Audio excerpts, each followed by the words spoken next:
Hey guys, welcome back. If you are following this tutorial, please hit the like button and subscribe to CMTEQ channel. In this tutorial, we're going to continue where we left off. We were working on case number 2, which is calculating the income tax.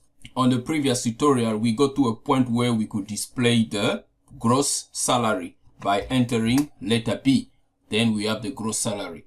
We're going to continue on to calculate the income tax. But before we do that, let's first fix something here on the where we enter the number of worked hours. We just want to position it on the middle of the screen. Let's just see that quickly. So if you enter A, you see please enter the number of hours, and then if you enter 45, you can see you have entered 45 hours. It's a little bit shifted.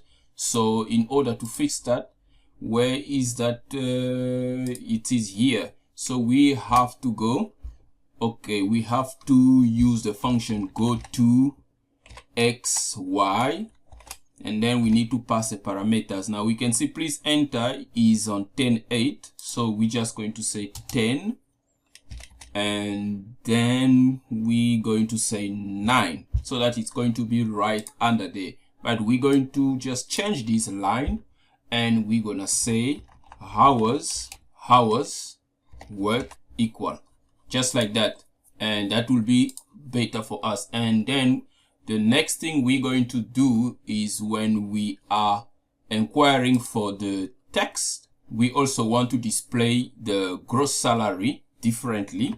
Let's just check the change that we've made. Okay, hours worked 45. Okay, and calculate the text. If we hit B, that's a gross salary is that. So we want to bring that in the middle of the screen also.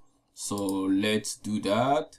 Okay, this is where that is being worked out. So we want to also call the go to xy function here. Go to xy.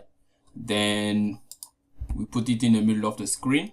Let's use 10.8 because 10.8 seems to be working for us. Okay, and then we're gonna just remove this and just say gross salary. Then we use also the equal sign.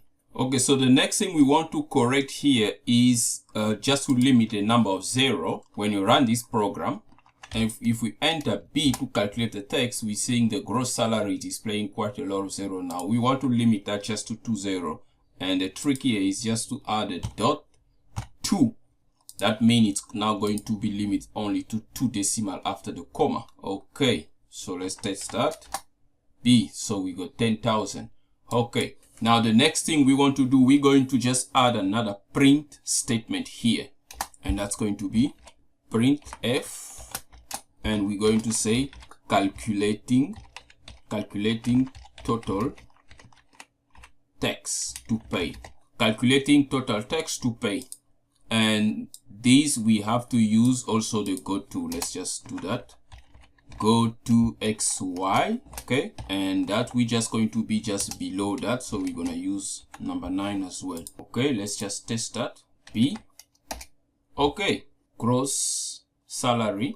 Okay, now I want us to just put a small delay here just in between, so that we have a small delay before the other one can appear. Yeah, a delay of 2 seconds is fine.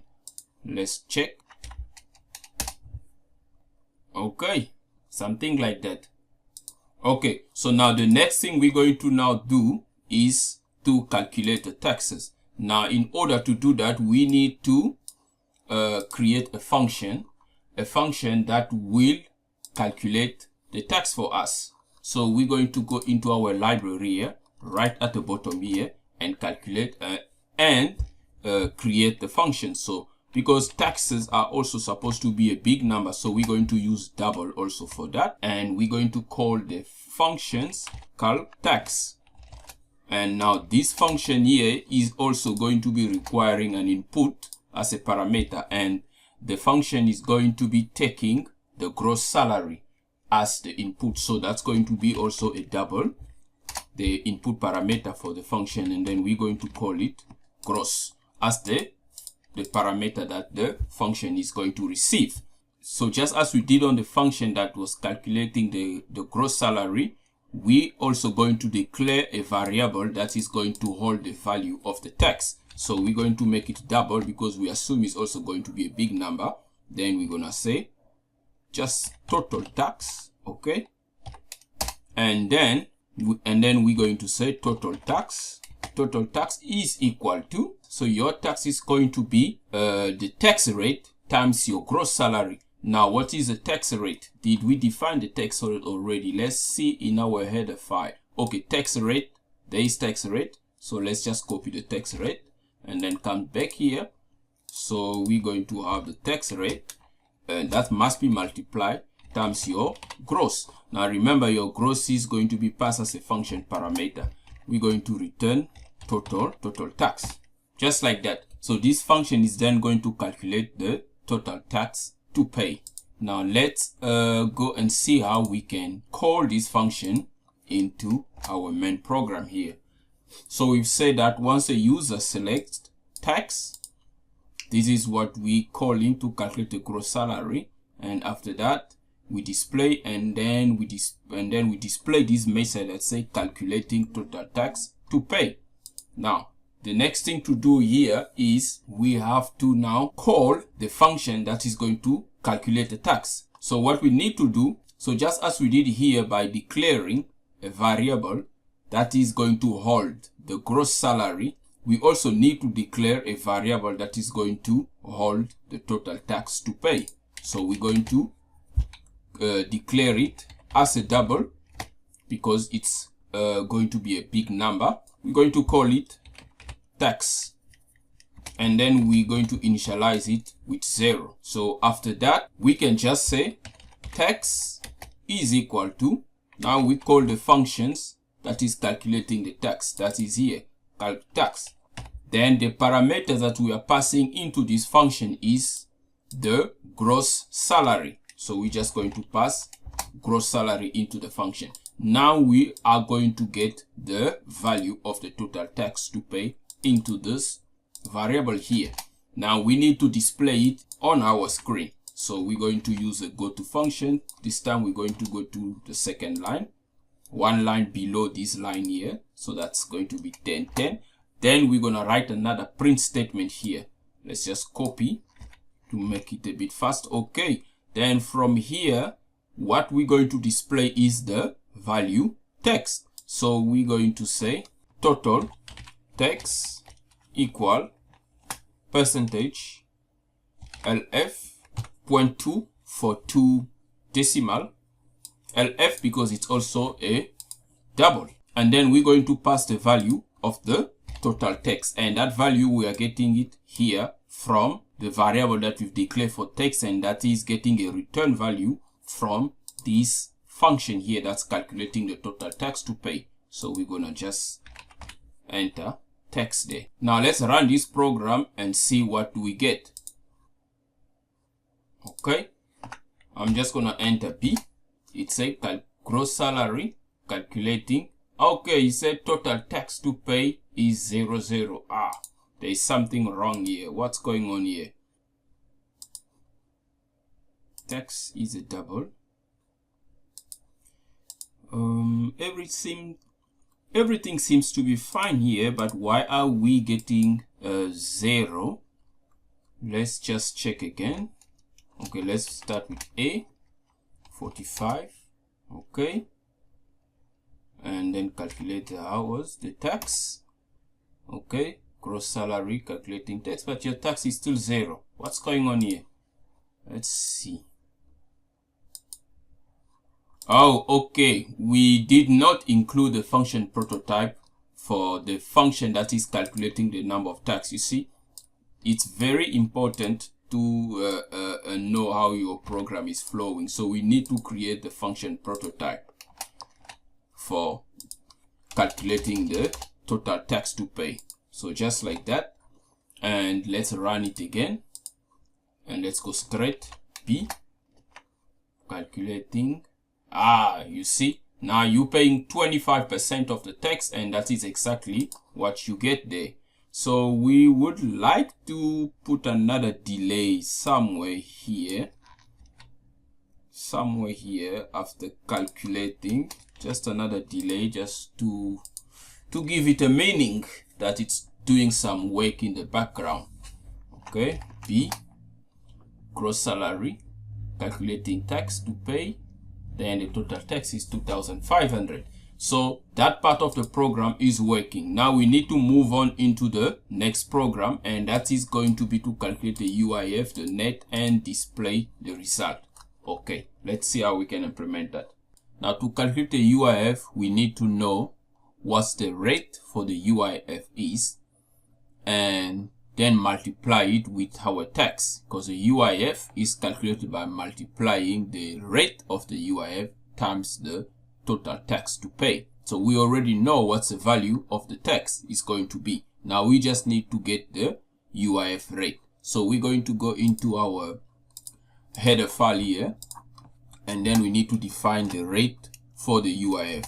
Define UIF underscore rate, and we're going to give it a value. What's the rate for the UIF? Let's say 0.04, something very small for the rate of the UIF, because that is your unemployment benefit. It's accumulated over time, and there is tax also you can get from that.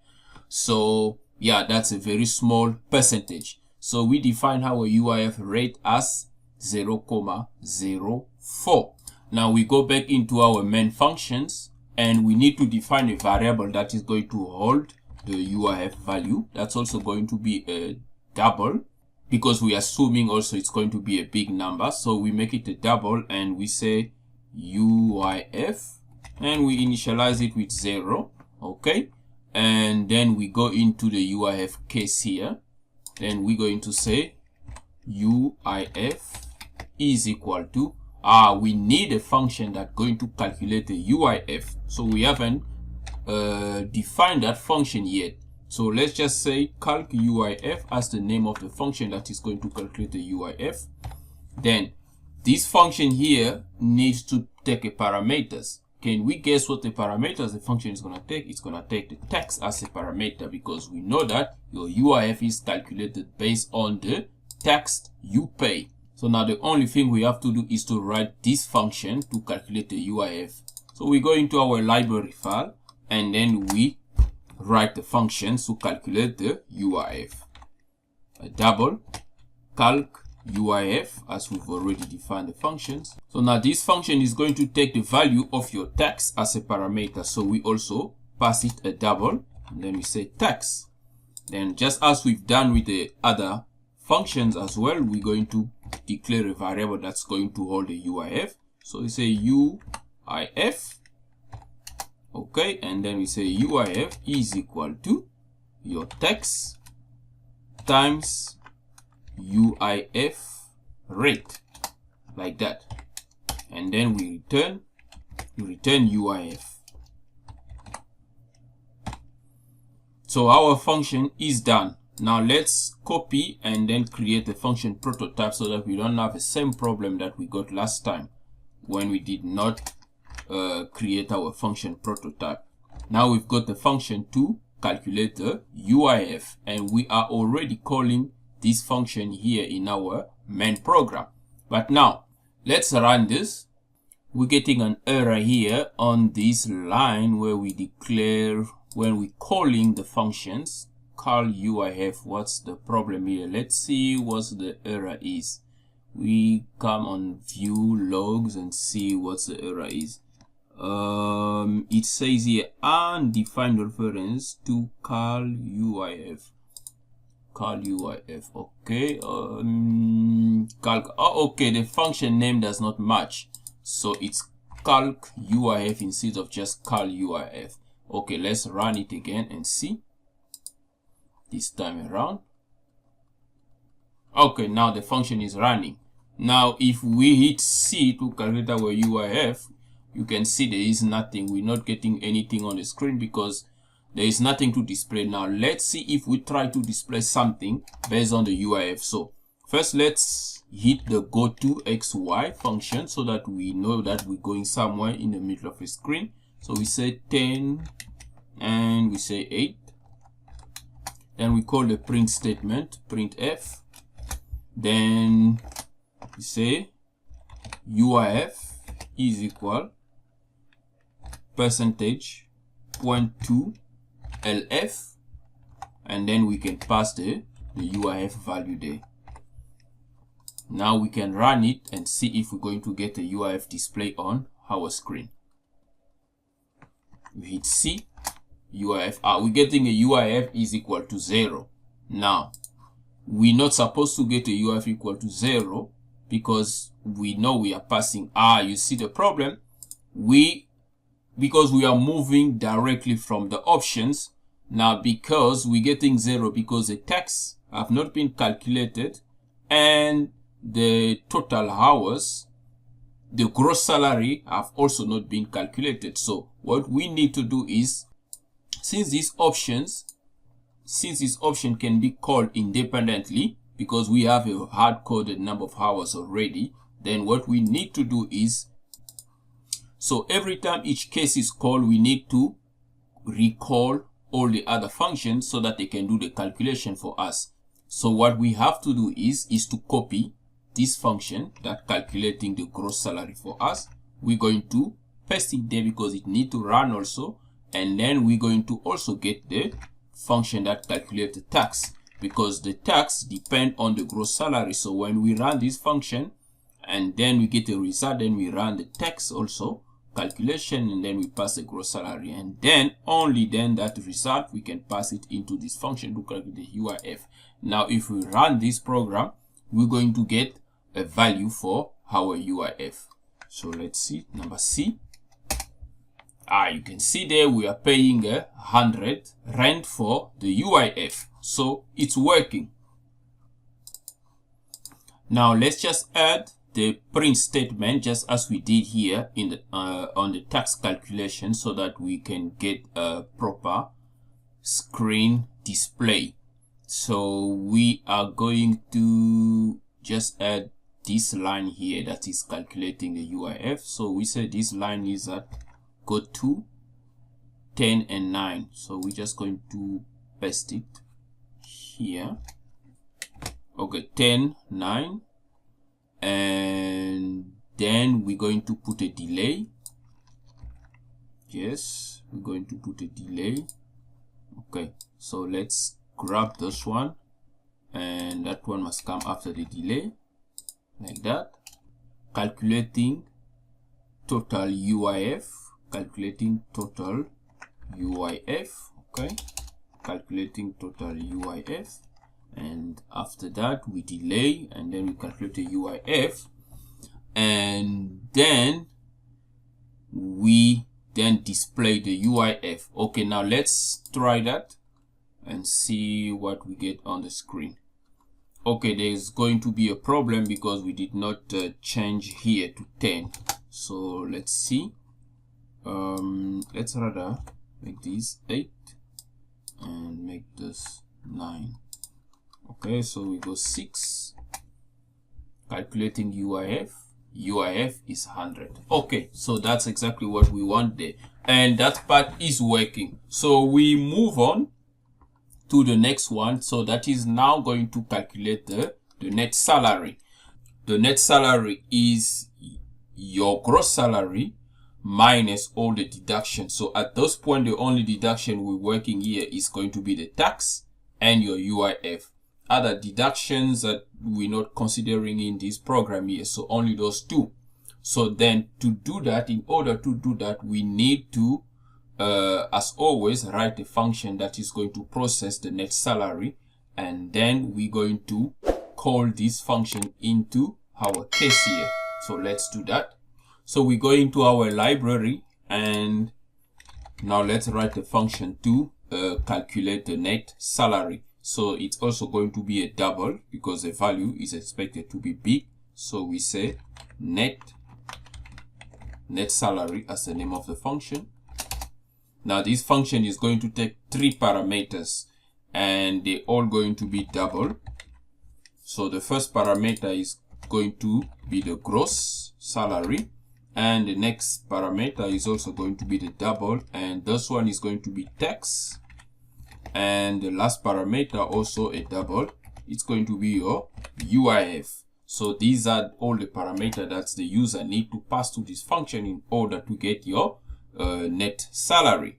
Then we're going to declare also a variable that is going to hold the salary. So we call it double, and then we say net sal for salary, and then net sal is going to be equal to your gross minus your tax and minus your UIF, like that.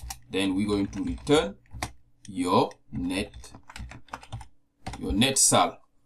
And before we can go to our main function, let's copy this and then paste it into the function prototype, because if we don't do that, then our main function is not gonna know where to locate the function that we are calling. So we just remove this variable, just leave the type, tax and UIF and semicolons. Okay, so now we go back to our main function. So we know that we've defined it well. We're going to pass the variables and then calculate and return the net sal. So everything is fine there. Now we come into our net salary here. Then we also need to declare another variable on the main functions to hold the salary. So we call it also a double, and we say net pay. We initialize it to be equal to 0. Then we come into the case for net salary, and we say net pay equal to net salary. There we go, net salary. Now you can see the IntelliSense is telling us that this functions is waiting for 3 input parameters. So we have to pass the input parameters. So the first one is going to be the gross salary. The next one is going to be the tax. And the last one is going to be your UIF. There. Also a double. So there is your UIF, your tax, and the gross salary. But now, if we just leave it like this, the net pay once again is going to be, so if we format specifier there, 0.02 LF, and then we pass net pay. If we run it independently, we're also going to get 0, just as we saw there. So the first thing to do also is to just copy this function here and paste it there so that it can also compute the value of the gross salary and the tax for us. Only then we can pass those variables here. And remember, this one, the number of hours worked, is already hard-coded. Even if the user don't select the first key to enter the number of hours, that is already hard-coded as to be 40, and we're going to get it there. So now if we run, I'm sure we're going to get something. Let's just put a go-to on our screen here so we can get something to display in the middle of a screen like that. So we run the function. So we run the program and we go to calculate net salary. It says your net salary is 7,500, and that is already being deducted with all the deduction. So let's just increase this delay here to 4 seconds.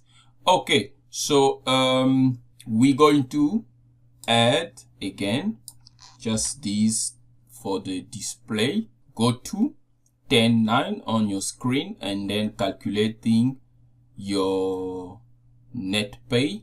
Calculating your net pay. Okay, calculating your net pay, and then we're going to delay for a second and for 2 seconds, and after that we're going to display then the result.